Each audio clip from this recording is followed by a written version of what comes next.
Assalamualaikum warahmatullahi wabarakatuh.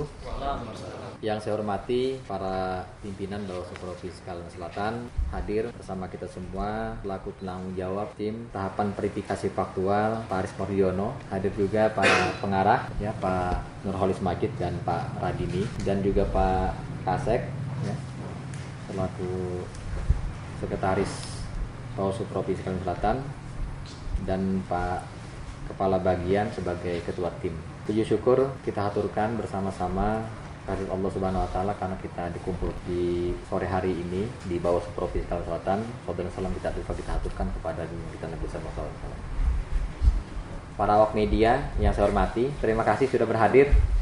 Tadi sudah menunggu lama karena menunggu verifikasi terakhir ya dari Partai Buruh. Tentu saja kami bersyukur ya setelah menyelesaikan proses pengawasan tahapan verifikasi faktual kepengurusan partai politik ya calon peserta pemilu di tahun 2024 ini dengan baik dan mudah-mudahan sesuai dengan mekanisme prosedur yang telah ditetapkan oleh peraturan perundangan yang berlaku. Berdasarkan surat KPU Provinsi Kalimantan Selatan nomor 435/PL dan seterusnya ya, perihal pemberitahuan verifikasi faktual kepengurusan partai politik peserta pemilu tahun 2024. Terkait hal tersebut ya, Bawaslu Provinsi Kalimantan Selatan melakukan pengawasan melekat pada tahapan verifikasi faktual kepengurusan partai politik calon peserta pemilu pada hari ini tanggal 17 Oktober tahun 2022. Fokus utama pengawasan yang dilakukan oleh Bawaslu Provinsi Kalimantan Selatan sesuai dengan pasal 74 PKPU nomor 4 tahun 2022 tentang pendaftaran, verifikasi dan penetapan partai politik, pemilihan umum anggota DPR dan DPRD, yaitu memastikan kesesuaian secara faktual data antara NIK dan nomor KTA dengan surat keputusan kepengurusan partai politik calon peserta pemilu di tingkat provinsi. Yang kedua, memperhatikan keterwakilan perempuan paling sedikit 30% pada susunan pengurus partai politik tingkat provinsi. Yang ketiga, memastikan domisili kantor tetap ya, pada kepengurusan partai politik tingkat provinsi sampai tahapan terakhir pemilu. Adapun partai politik yang dilakukan verifikasi faktual, yakni partai politik yang telah dinyatakan lolos verifikasi administrasi oleh KPU sebagai berikut ya. Pertama adalah Partai Bulan Bintang, kedua Partai Buruh, yang ketiga Partai Garuda, Partai Garda Perubahan Indonesia, keempat Partai Gelombang Rakyat Indonesia, Partai Hati Nurani Rakyat, Partai Kebangkitan Nusantara, Partai Perindo, Partai Solidaritas Indonesia, dan Partai Umat. Jadi ke-9 parpol ini adalah merupakan calon partai politik yang dilakukan verifikasi faktual. Setelah kami melakukan pengawasan ya terhadap alamat parpol sesuai verifikasi faktual, tadi sudah dilakukan proses pengawasan. Ada kesesuaian di lapangan alamat partai politik, calon partai politik yang bersangkutan.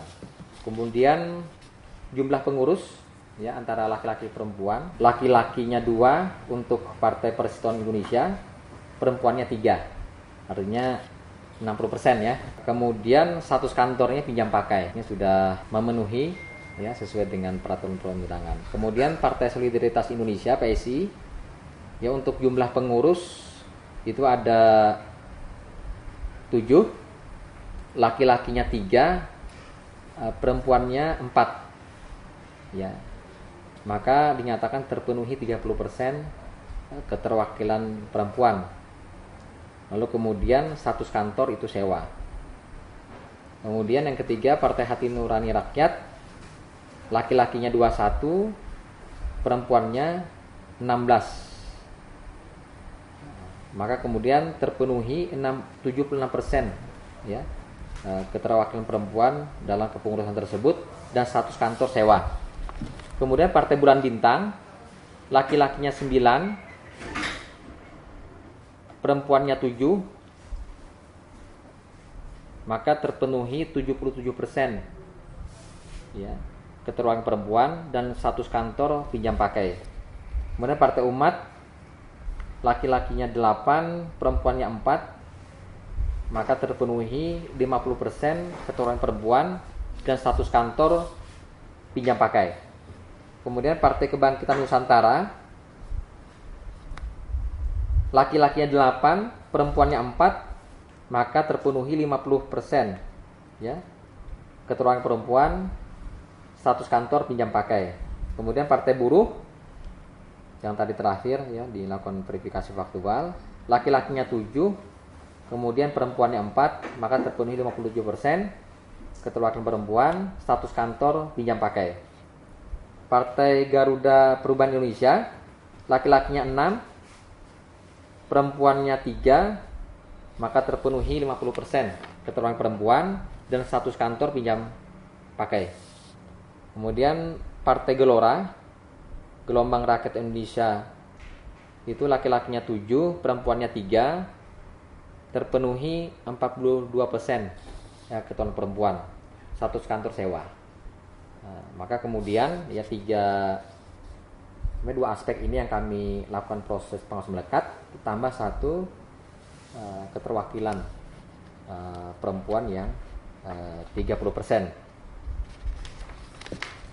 Bahwa berdasarkan ya, pengawasan telah dilaksanakan oleh Bawaslu Provinsi Kalimantan Selatan pada tahapan verifikasi faktual kepengurusan terhadap 9 partai politik yang tercatat pemilu tahun 2024, maka 9 parpol tersebut tadi sudah kami melihat ya checklist yang dibuat oleh KPU Provinsi Kalimantan Selatan, dinyatakan memenuhi syarat. Tinggal kemudian nanti kita menunggu proses verifikasi faktual yang dilakukan oleh KPU Kabupaten Kota se-Kalimantan Selatan. Nanti ditambah ya, selain kepengurusan lalu kemudian domisili kantor, ditambah keanggotaan. Jadi nanti dilaksanakan keanggotaan itu secara door to door. Lalu kemudian kalau tidak terpenuhi door to door, maka dihadirkan di kantor partai politiknya. Lalu kemudian kalau juga tidak bisa dihadirkan, maka dapat dilakukan video call seketika pada saat itu juga. Kami berharap bahwa proses pelaksanaan ini ya sampai akhir tahapan pendaftaran, verifikasi dan penetapan berjalan dengan baik dan lancar. Tujuannya adalah memastikan bahwa Komisi Pemilihan Umum taat asas dan taat aturan sesuai dengan prosedur yang telah diatur oleh peraturan perundangan yang berlaku. Demikian itu yang dapat kami sampaikan dalam rilis pada hari ini. Silahkan ya, Bapak sekalian untuk ada hal yang disampaikan yang penting. Ya, kami serahkan dulu kepada Pak Haji Anto. Assalamualaikum warahmatullahi wabarakatuh. Waalaikumsalam.